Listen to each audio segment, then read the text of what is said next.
This episode was brought to you thanks to the help of Otaku Noir. Otaku Noir is a Black-owned mystery box subscription service that fully curates each box with materials from creators of color. If you want to get your first box now, please go to their website at otakunoir.com and use our code UBGP to get 10% off your first order.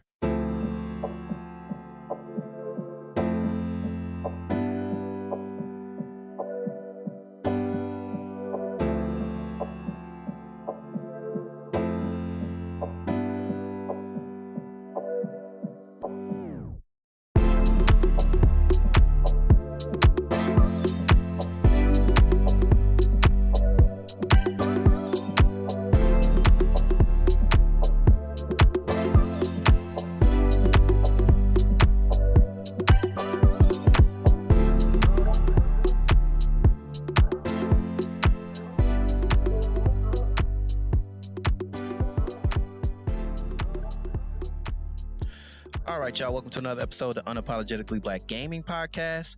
I am your host, the infamous hood rat with the heart of gold himself, Cortez Washington, and I am joined by a special guest. This person is an indie dev. You can catch them on Twitter, pushing their latest game. They also are co-founder of I don't want to make sure I get this right, the Indie Mixer. Is that right? Yes, it is. Okay, cool. The Indie Mixer and co-founder of their own studio. Please show some love to Indigo Doyle. Hi, thank you. Sorry. Oh no, go ahead. No. Keep going. Yeah. All right, no worries. So as you said, I am the co-founder of, or actually the main founder of the Indie Mixer, and the Pushing Vertices is my studio as well. Pushing Vertices, yes. Awesome, great. Thank you so much. Also, thank you for joining me. How you doing today? No problem. I'm doing pretty good. I'm really excited that the weather is finally starting to change. So I think the sun is kind of like just bringing everything up to what it should be. Absolutely. Yeah. It's a little weird weather. We'll get some beautiful sunlight and then some rainy days, but overall, I'm just glad it's not snowing and cold. So I feel you on that one. Yeah, exactly. All right, so let's start this off the way that we always should do. I want to just get your first gaming memory. So, like, what's the first time you played a game and you were like, "Oh shit, this is going to be not necessarily a career path, but like a hobby at first for you." So, like, what was the first game that really sparked your interest? Yeah, going back to it, I remember playing like a ton of Sonic the Hedgehog 2 on the Sega, the Sega Genesis. So that would be like my first memory of gaming that I can think of anyway. Okay. Yeah, and then my brother played a lot of games, so I would play along with him. So I kind of transitioned into playing like a lot of like the original Halo, and I think we played a lot of Driver as well. Okay. Right? Like kind of before GTA became mainstream, or maybe it was already mainstream. I don't know, but yeah, we played a lot of Driver. Yeah. Driver was right before GTA went to the 3D world. Right. They were still 2D, and Driver was like, yeah, we can show you how to do a driving game, you know? And so, yeah, that's pretty dope. That's a classic too. And I think it's a classic because everybody remembers the tutorial being very, very hard. So I'm glad you got a chance to play the full game. Yeah, for sure. Mm-hmm. So, I would love to like dive into like your origin story of like how you got started being like a 3D designer, and like how you really got into like this pathway of like starting your own studio, and also like creating this like how you say like, oh, it's like a fast-paced speed dating like networking group too at the same time. But first, I just would love to get like your origin story about like you becoming like getting on the pathway of being a game dev. Yeah, awesome. So I guess the starting was probably playing like Halo growing up as a kid, like playing a lot of games, spending like hours mastering Guitar Hero so I could play it on expert, and like impress no one, because it's no one around me was like that into it, but I was like fully like, look at me. And then as I got older, I kind of just stumbled into it. I found an article that was talking about video game design as a education path. And this was in like, not to go too far back in time because it feels like it was like 3 months ago, but in like 2013. or maybe it was 2012, around then. I found that program, and it was kind of a newer thing. Like, video game programs weren't as common as they are now. So I was like, oh, that's really interesting. And I went and I made my mom drive me. It was like 2 hours away. And she was really excited to go. So we both went. We looked at this school and we were like, yeah, this seems a great idea. And then it turned out that she actually went to the same school, but like years back when it was a totally different name, but still like a design school. So that was like a really cool throwback kind of. Oh, that's super cool. Yeah, we actually found like her graduation photo in the hallway and like took a picture with it together. So that was really cool. That's dope. Yeah. Yeah. So I ended up going there, and it was really interesting because it was like my first exposure to anything to do with gaming or like design. Like, I'd never even opened Photoshop before, so it was a really, really interesting course to take. It covered like a lot of different aspects of game design, all in like 2 years. So you're just like shoving a bunch of stuff in your face, like, what do I want to do? And I found it really helpful because you do get to learn the like multiple aspects of game design, and then you can kind of see what you want to do from there. But funnily enough, I wanted to go into concept art, and then like 3 months in, I was like, I am really bad at concept art. What do I do? And so then I found this. I was in this course for 3D modeling, and I was like, I actually love this. This is so interesting to me. And so I just dove right in and got really into that, which is kind of how things started. And then after graduation, I kind of like took a little break and then built up my portfolio, and then started doing a bit of freelance to skip over some details. But and then during the pandemic is when I actually just like fully decided, let's take a chance and just do this full time. And I think it's paying off. Yeah, that's awesome. And that's amazing that like you got to experience that journey and get that like that training and that opportunity to like learn in a space that like one is verified by your mom as like being like, oh, this is a good space, but also like just like being in that opportunity to like be able to transition from being a concept artist to a 3D artist. And I would love to see like what was it particularly about the 3D, like the 3D aspect that was less of a hurdle for you instead of the concept art side? That's actually a good question. I haven't thought about that. It's kind of hard to say. I guess it's more on the technical side somewhat. It's less like, oh, I'm gonna like physically sit here and draw this, and more like, let me sort of build something, if that makes sense. So I kind of like that aspect of, you can kind of just like start with a cube and just go from there. I don't know. I think something in my brain just, it works better with that than sitting at a blank page and like trying to draw something. Okay. That's cool. That's pretty dope. But yeah, that's amazing. And I feel like that's just an interesting thing just to look at. It's like you have this like you said, you have a cube and they're like, make it anything you want. You're like, okay. But the blank sheet of paper, it's like, draw anything you want. You're like, oh shit, okay, damn it. Okay. Right, yeah, you're just there like, oh, I guess I'll draw like a stick figure. Like, why not? Yeah. I don't know. something mentally is like, this is hard. I don't know why. Yeah, absolutely. So like, as far as like being in a game dev aspect, I know you're working on a pretty cool game right now. What got you started on that process of working on the game your studio's doing right now?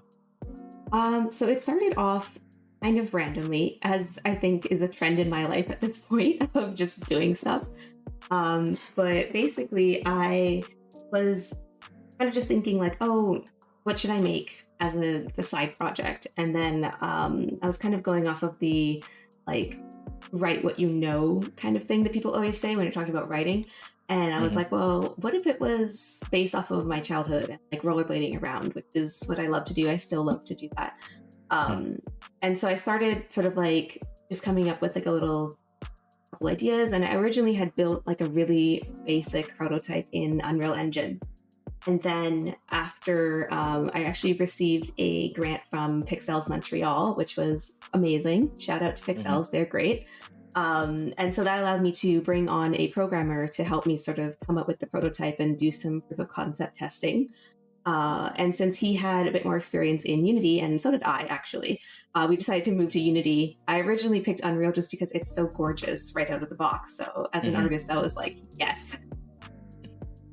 But yeah, so we moved to Unity, and then as we started to build the project and figure out what was working and what wasn't, it started to feel a bit more like a solid game. And then we did receive second funding from the Ontario Arts Council, which was amazing as well. So we were able to continue with the process, and then it's kind of like snowballed from there. We received a couple grants from the Ontario Creates granting body as well, which is amazing. And so from there, we've been able to build it forward, and it's been really amazing putting aspects of my childhood and myself into the game, and sort of like watching people relate to it has been really awesome. Yeah. And that's amazing. It was like so it was just a 3-person team just making this, or still working on it, right?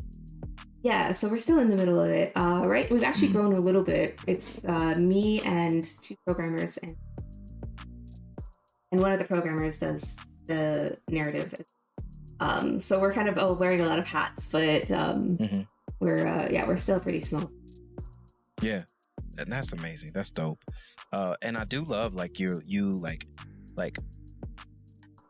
injecting your childhood experiences, or your childhood, like honestly, like that sheen and shimmer you had when you was a kid, and that experience into this game, and making it as like wholesome as possible. And and I really love the perspective too, because honestly, I'm gonna be honest, we don't get a lot of soft Black stories, you know, like there's not a lot of like, or like just normal Black experiences, especially like in the video game aspect of stuff. I mean, one reason is because we're not the ones writing the stories, but like a lot of us aren't the ones writing the stories. But it's dope to see this, and to see this become like to build from an idea to fruition, and it's something that is really resonating with a lot of other people.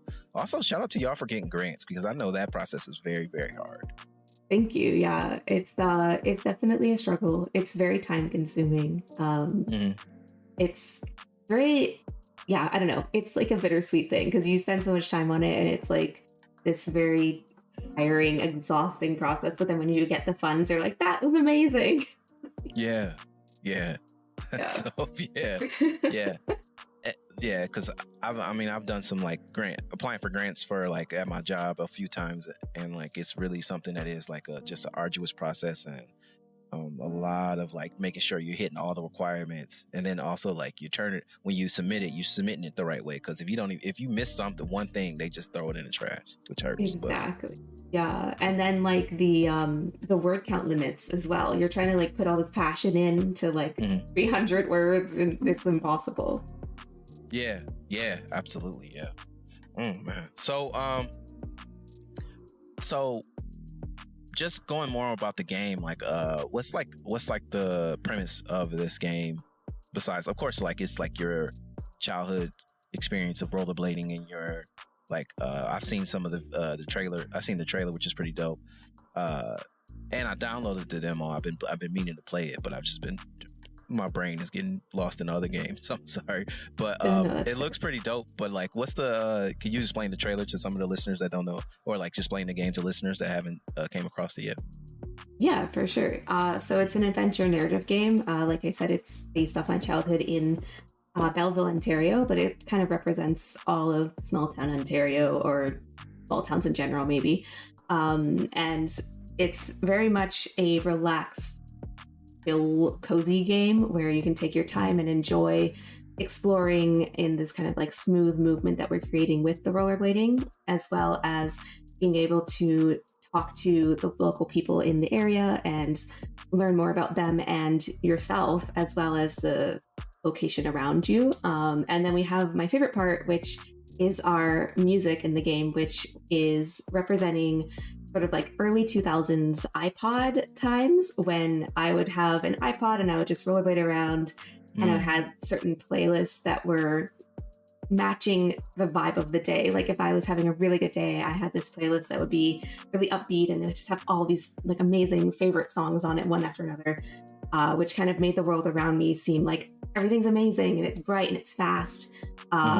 Right? Like versus when you're feeling kind of sad or down, you might have a playlist that's full of music that kind of matches that mood, which can also reflect your perception of how the world is. So the world kind of feels a bit gray and dull and like it's closed off and there's nowhere to go. So in the game, we're representing that with the different playlists. When you select upbeat playlists, the world in the game changes to be bright and fast and vibrant, and the people that you talk to tell you different things, versus when you're listening to the opposite with sort of slower, sad music, the world changes to be sort of gray and muted, and you move slower, and the people that you talk to have different things to say, or they're just not talking to you at all. So it's really matching sort of the way that emotions and music can play a huge role in your life at any point, but also when you're like 16. Yo, that is cool as hell. And Thank I you. love it that like it's so integrated into the experience, the entire experience.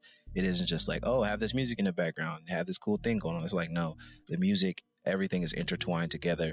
And this is all like a very much like immersive, like you said, immersive experience. So that's cool. That's super duper cool. I wish more games would do that. I hope, actually, scratch that. I don't want any more games to do that. I don't want them to steal your idea. I want you to, I can't wait to get my hands on it and get involved with it. Is there, what's like your expected, like, not necessarily like, release window, but like when are you gonna like get it in, like is it gonna like early access or any process of that or anything like that, or are you just gonna do like a hard just full release? I'm definitely aiming more towards early access. It's very dependent on sort of a lot of moving pieces of scheduling and budget, and we're in the midst of looking for publishers, so that kind of would change our timelines a bit. As you know, there is the demo on itch, which we're kind of using as early access, but not fully. It's more just getting people's opinions and getting feedback, so we can make sure that when we do go into a fuller production, that we're including what people want in the game. And then our goal right now is to finish within the next year, but that very much depends on all of those moving pieces. Yeah, that's nice. I was gonna say something and it just left my brain. I'm so sorry. That's okay. It happens to me all the time. Yeah, it was right there too on the tip of my tongue. I feel ashamed. Just shout it out in like 5 minutes. Just blurt it out. Yeah, I know it's gonna happen to me. I'm gonna be laying down and I'm gonna yell it out right before I go to bed. But yeah, that's awesome. I honestly can't wait to get my hands on it and like get ready to like dive into that story.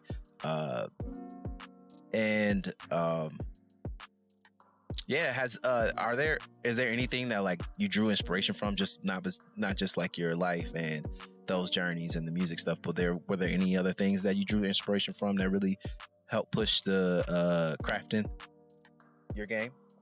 Oh, and I remember what I was going to ask you. What is something that you have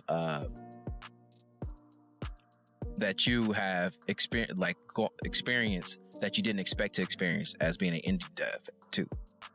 So yeah, game inspirations and what are some unexpected things you are going through as an indie dev?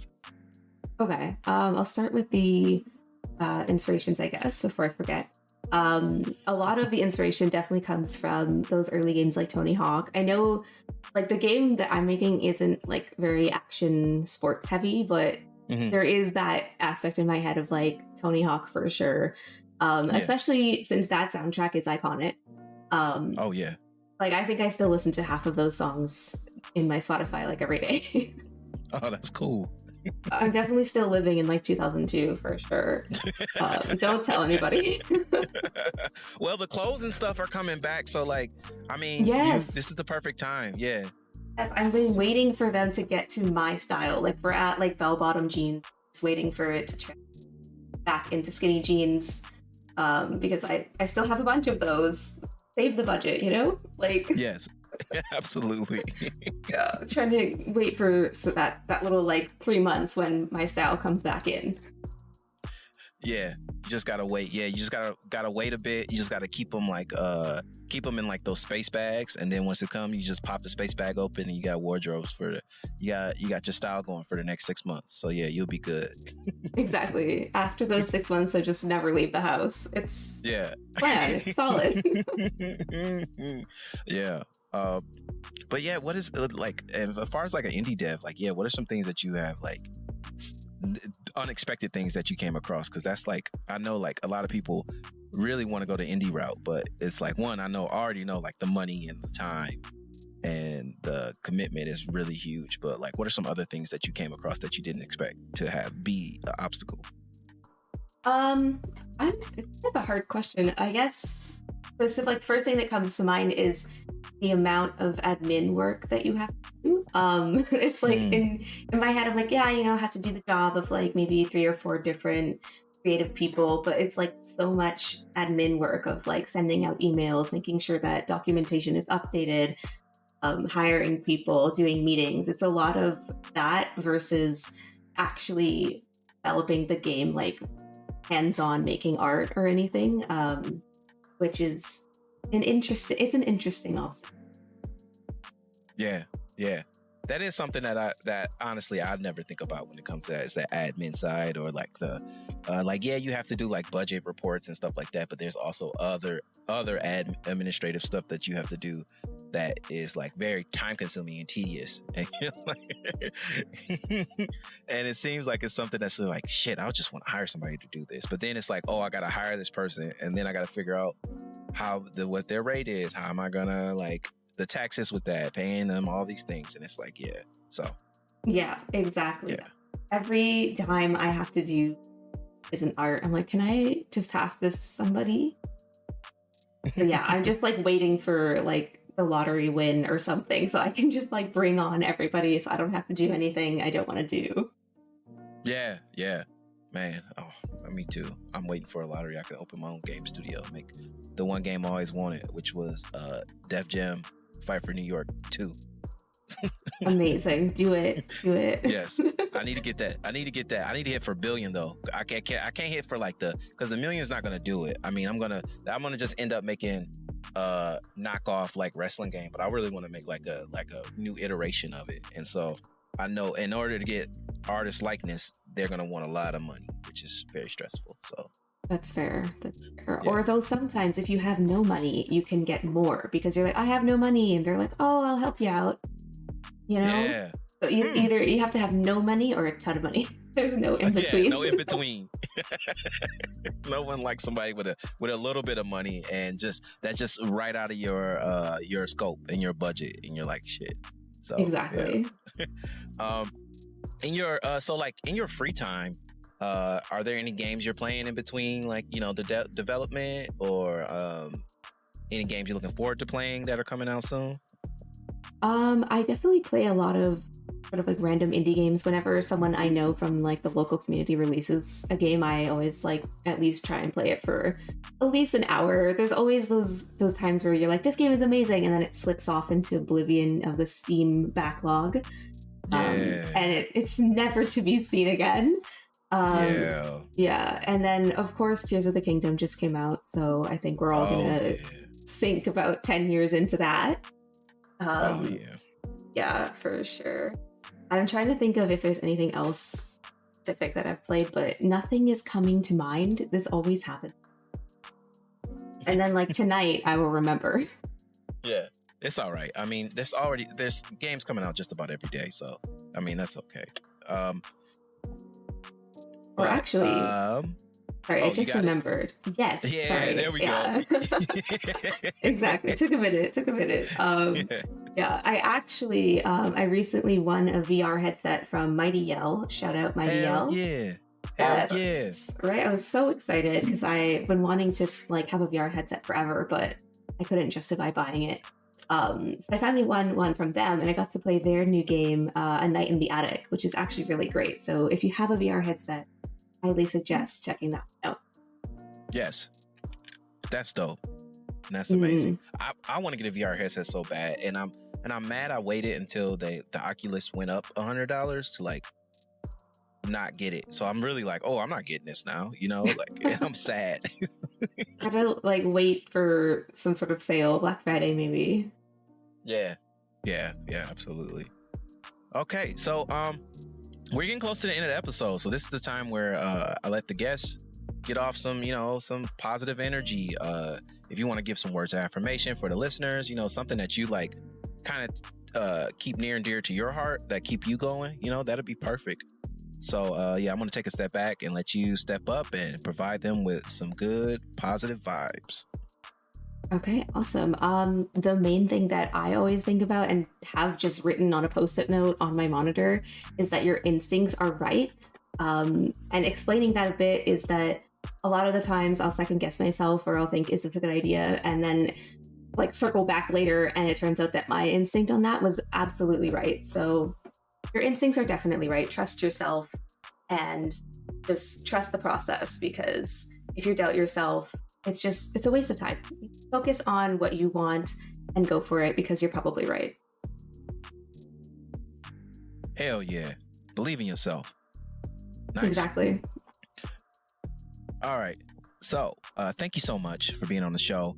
I got one last question. What are 5 games you think every person should play? Oh man. Okay. This is hard. Sticking with some classics first, I would say Portal, as this is my ultimate one of my ultimate favorites. I really like Cloudpunk as well. It's a fabulous game. Mm-hmm. It's not out yet, but I'm going to just say it anyway, is this game called Venba. It's amazing. Shout out to them as well. It's a great game about cooking food, and it's great for sure. That was 3. Okay, 2 more. Is there so much pressure because there's so many games?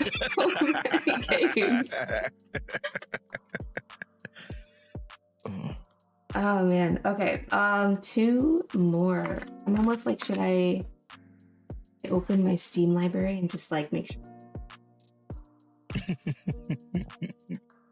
I really like asking people, because I wanted to bring something off the top of the dome. It's just like, ooh, what is it?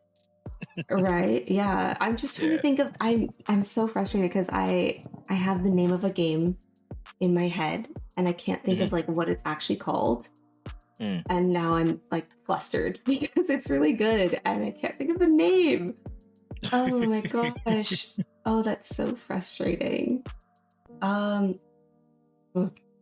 Okay, maybe I'm trying to think if I can like quickly Google it, but I can't think of it. So I'll go with RollerGirl as well, another rollerblading game, but it's great. It's like rollerblading and like shooting people, if that makes sense.